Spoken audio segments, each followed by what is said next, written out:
Good day mga idol! Welcome back to my YouTube channel.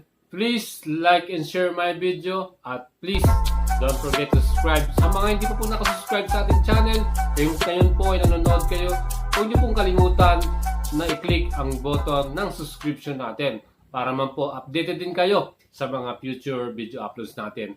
Again guys, for today's episode, nandito po sa ating video, papakita ko sa inyo ang pinakamalupit at pinakastig na bago pong motor ng Yamaha.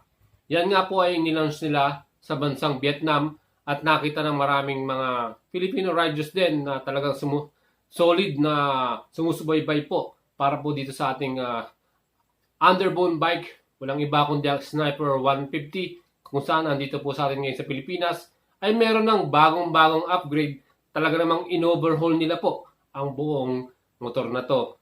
Now with new engine, 155cc, and meron na rin siyang BBA or variable valve actuation dyan dito sa motor na to. At ako rin, isa rin na tayo na nag-aantay dyan. Well, meron din po silang ginawa from Japan na concept niyan. Walang iba yung F155 na concept po ng Sniper 155 na bago. Well, kung makikita niyo po itong motor na to, napaka-modern po ng design niya. Hinango po yan sa R1 design or yung R series nila. Well, racing na racing talaga po yung itsura na at talaga namang napaka-astig ng forma at modern na modern talaga. Well, see my video po at makikita nyo kung gaano po siya kaastig.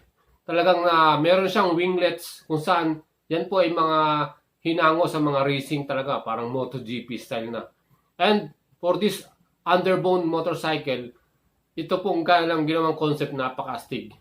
At tumutok po kayo sa ating channel dahil talagang i-update ko po kayo kung kailan po nan i-release po ng Yamaha Motors Philippines sa atin. Huwag po kayong magtataka pagka oras na nilabas po yan ng Yamaha Motors.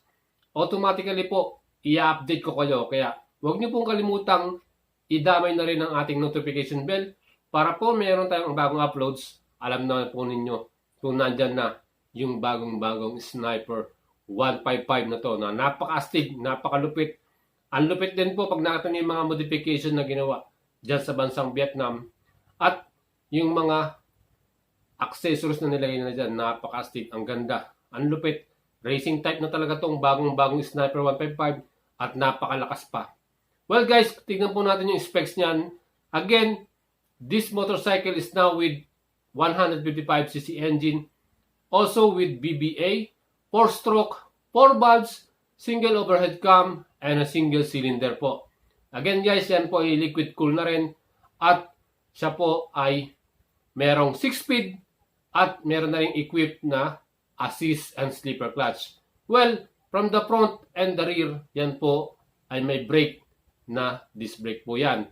Sa kanya pong, again, sa kanyang maximum speed, yung pinakalakas niya, siyempre, nadagdagan yan. Ngayon po, meron na po siyang maximum power na 17.7 HP at 9,500 RPM.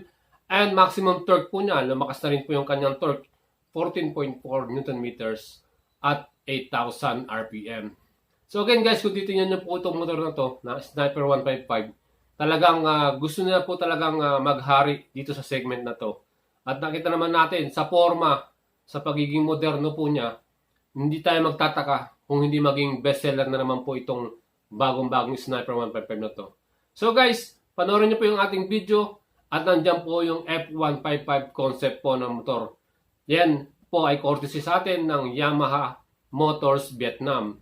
And yung mga color po, variants po na nilabas nila sa Vietnam, makita rin po yung kanyang video dyan, yung blue, white, yung red at saka yung black. Again guys, this is Boyd Salabari po. At huwag niyo pong kalimutan na subscribe po ang ating channel at suportahan po tayo. Then, shoutout sa inyong lahat po mga